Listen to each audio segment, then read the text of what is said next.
पापा के अचानक बनने के बाद उनके सब बिजनेस की जिम्मेदारी अब रोहन पे आई थी। रोहन के पापा की मौत कार एक्सीडेंट से हुई थी, लेकिन ताजुब की बात तो ये थी कि गाड़ी कभी भी ड्राइवर ही चलाते थे। वो कभी कभी गाड़ी नहीं चलाते थे। लेकिन सब लोग हैरान थे। जिस दिन एक्सीडेंट हुआ उस वक्त वो खुद गाड़ी चला रहे थे। उनका देहांत हुआ तब रोहन लंदन में अपनी पढ़ाई कर रहा था। उसने हाल ही में कॉलेज की पढ़ाई खत्म की थी। पिताजी की मौत की खबर सुन के उसने लंदन छोड़ के अपने शहर में अपने माँ के साथ ही रहने का फैसला किया, क्योंकि उसके पापा बहुत बड़े बिजनेसमैन थे और रोहन को कोई भाई बहन भी नहीं था। घर में बस माँ अकेली थी और इसलिए उसने अपने पापा का पूरा बिजनेस संभालने का सोच लिया था। इतनी कम उम्र होते हुए भी वो ये जिम्मेदारी उठाने के लिए तैयार था। रोहन ने बिना किसी तजुर्बे के भी बहुत ही कम दिनों में पूरे बिजनेस में अपनी पकड़ जमा ली। उसके पापा के बहुत बिजनेस थे। अब रोहन उनके तरह ही अपना दिमाग सही जगह लगा के अच्छे से काम करने लगा था। सब जगह जहाँ फैक्ट्रियाँ थी वहाँ वो खुद जाके देखता था। पूरे स्टाफ से बात किया करता था। कुछ गलत काम थे वो उसने बंद किए और लोगों की मांगे भी पूरी करता था। पर एक जगह की फैक्ट्री जो एकदम सही जगह पे थी वो बंद थी, बल्कि वहां से तो बहुत पैसा भी मिलता था। वो उसके पापा ने कुछ महीने पहले किसी कारणवश बंद की थी। उसने उसके बारे में अपने पापा के सेक्रेटरी को पूछा तो उन्होंने बताया कि वो फैक्ट्री भूतिया है। वहां एक आदमी की आत्मा रहती है और वो फैक्ट्री चलने नहीं देती है। किसी को अंदर आने ही नहीं देता है वो। बहुत लोगों ने कोशिश की लेकिन कुछ भी नहीं हुआ। वो और भी बोल रहा था तो रोहन ने ये बात हंसी में उड़ाई और बाद में अपने दोस्तों को बताई। उसके दोस्तों ने भी ये बात हंसी में उड़ाई और वो भूत कौन है जिसने फैक्ट्री बंद करवाई, ये देखने के लिए सबने अंदर जाने का फैसला किया। रोहन के साथ में वरुण, सिमरन, जॉय और दीप्ति थे। रात को ठीक 11 बजे वो लोग फैक्ट्री के बाहर खड़े थे। सब जगह का मुआयना किया तो पता चला कि सब दरवाजों को बंद किया गया है। तो जॉय ने एक जगह से खिड़की के कांच को पत्थर मार के तोड़ा और अंदर जाने का रास्ता बना लिया।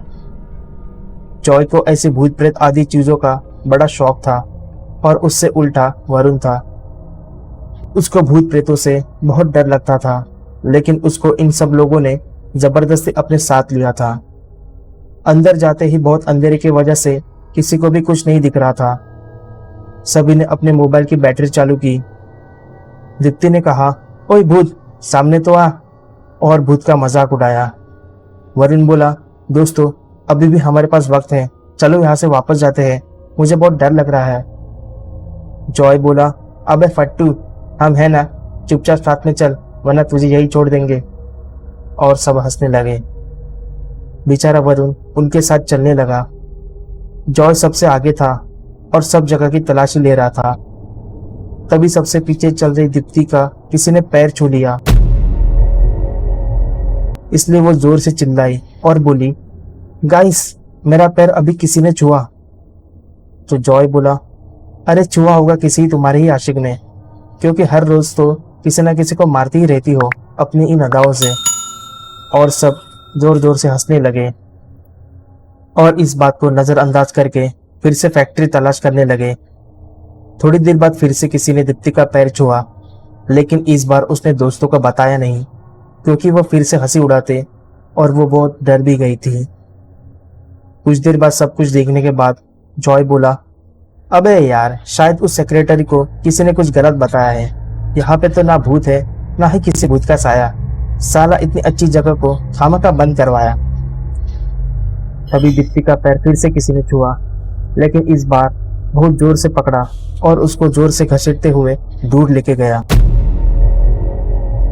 सबको कुछ समझने से पहले ही उसको वहां से घसीट के दूसरे रूम में ले गया और अब बस उसकी चीखें ही आ रही थी।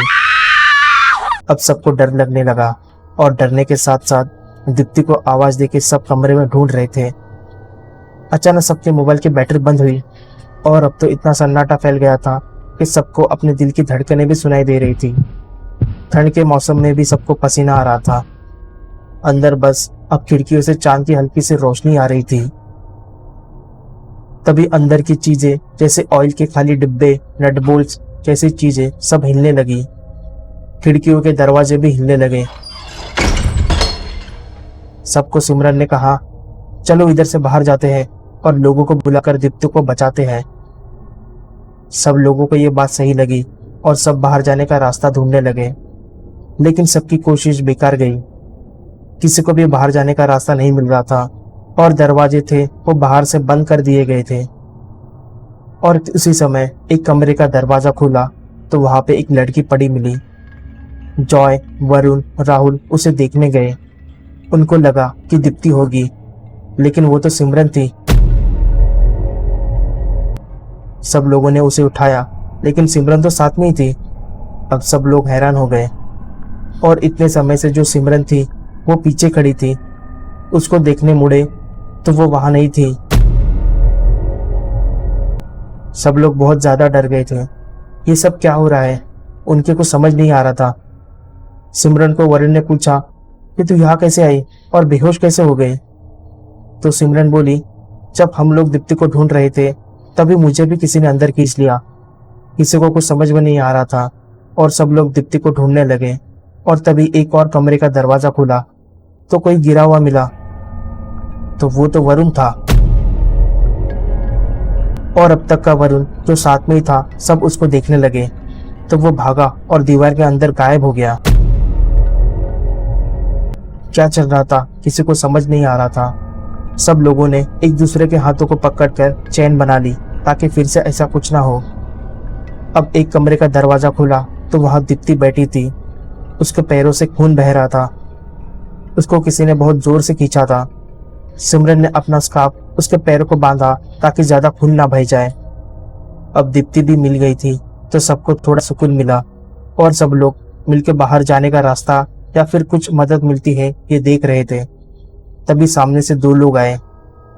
ध्यान से देखा तो वो सिमरन और वरुण थे और बोले, गाइस वो कौन है जो हमारे तरह दिख रहे हैं? हम असली है, वो बहरूपीय है। और तभी साथ वाले सिमरन और वरुण भी बोलने लगे, हम तो कब से यहाँ है तुम्हारे साथ, वो भूत है, उनकी बातों का यकीन मत करो। ये सुन के रोहन, जॉय और दीप्ति का दिमाग घूम गया। उनको कुछ समझ नहीं आ रहा था।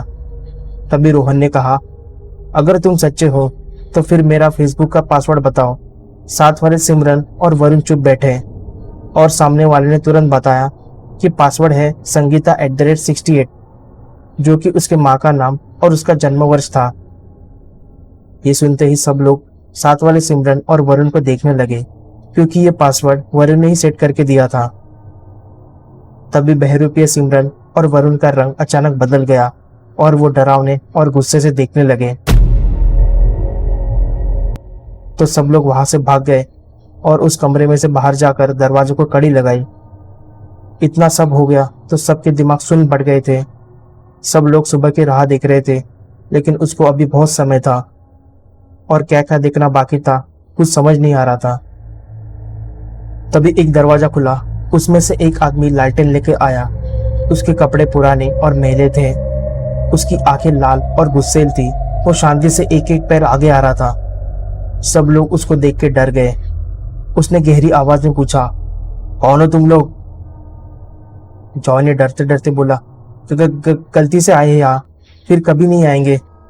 तो आदमी उसी गहरी आवाज में बोला, अच्छा तो गलती से आए हो, लेकिन तुम्हें पता है ना ये जगह पे आना मना है। सिमरन डरते डरते बोली, गलती हो गई हमसे, हमें अब बस यहाँ से बाहर निकालो। वो आदमी बोला, अब सुबह तक नहीं जा सकते बाहर, क्योंकि अब मदद तो बस सुबह ही मिल सकती है। रात भर अगर चिल्लाओगे तो भी लोग मदद नहीं करेंगे। तब तक आओ मेरे साथ, बैठो, अब कोई नहीं परेशान करेगा। और अंधेरे में तिनके का सहारा जैसे सब लोग उसके पीछे एक कमरे में जाके बैठ गए। वो आदमी साथ में था तो सबको थोड़ा अच्छा लगा। रोहन ने पूछा कि चाचा आप कौन हो? अब यहाँ हमारे फैक्ट्री में क्या कर रहे हो? वो आदमी एक सांस लेके बोला कि मालिक, हम भी यहाँ गलती से आए थे, अब तो बस इधर ही रहते हैं। सबको कुछ समझ नहीं आया, लेकिन किसी ने पूछा नहीं इसका मतलब। फिर जॉय ने पूछा, आपको इस फैक्ट्री में डर नहीं लगता है क्या? और आप उसको कैसे जानते हो? वो आदमी ने कहा, मुझे डर नहीं लगता उससे, पर हाँ, मैं जानता हूँ उसको। कई महीनों पहले की बात है। यहाँ बहुत सारे मजदूर काम करते थे। उनमें से एक नंदू था। बेचारा यहाँ दिल से काम करता था, क्योंकि उसको अपने बेटी को खुद सिखाकर बड़ा अफसर बनाना था। इसलिए वो ओवर टाइम करता था। उस दिन अपना काम खत्म करके अपने घर जा रहा था, तो रास्ते में उसको समझ आया कि वो अपना कुछ सामान फैक्ट्री में ही भूल गया है। उसने अपनी बेटी का स्कूल में एडमिशन करवाने के लिए अगले दिन छुट्टी भी ली थी। इसलिए वो फिर से फैक्ट्री में गया। रात हो गई थी और मेन दरवाजा भी बंद था, लेकिन उसको अंदर जाने का दूसरा रास्ता पता था, जो कि पीछे की खिड़की में से जाता था। उसने अपना सामान लिया और बाहर जा ही रहा था, तब कोई अंदर आ गया। अच्छे से देखा तो वह फैक्ट्री के मालिक सिंह साहब थे। अगर उन्होंने देख लिया तो बवाल हो जाएगा और नौकरी भी जा सकती है, इसलिए वो उधर ही छुप के बैठा। सिंह साहब और कुछ बड़े लोग फैक्ट्री में कुछ ऐसे केमिकल यूज करने के बारे में बात कर रहे थे, जो कि कम कीमत में आते हैं और उसका खर्चा भी कम होगा, और उससे पैदा होने वाले गैसेस से गांव वालों को नुकसान भी हो रहा था। सिंह साहब ऐसा उनके सब फैक्ट्री में करने वाले थे, ताकि उनको ज्यादा फायदा हो। ये सब नंदू सुन ही रहा था, तभी उसकी वजह से कुछ गिरा और आवाज हुई।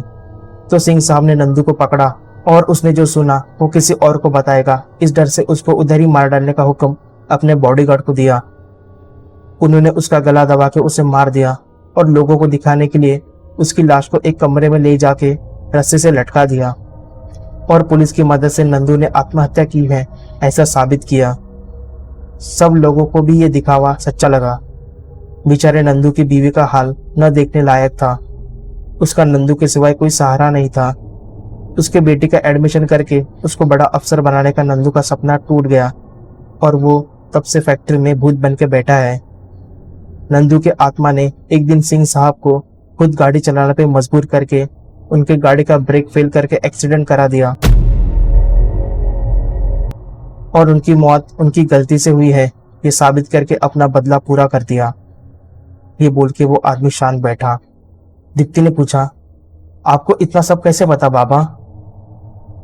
वो आदमी बाबा सुनते ही बस दीप्ति को देखते रह गया और उसकी गुस्सेल आंखों से पानी आ गया। वो जल्दी में उठा और सबको बोला, आओ मेरे साथ, मेरे पीछे, और दरवाजे के पास आया और दरवाजा खोल के बोला, ये गलती फिर से मत करना बच्चों।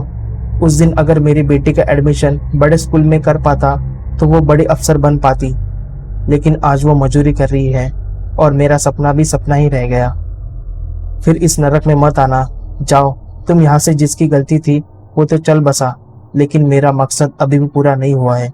वो लोग अभी भी वही केमिकल्स का इस्तेमाल कर रहे हैं और मेरी बेटी स्कूल छोड़ के काम कर रही है। तुम जाओ यहाँ से। और दरवाजा जोर से लगा दिया। सबको सब कुछ पता चल गया था।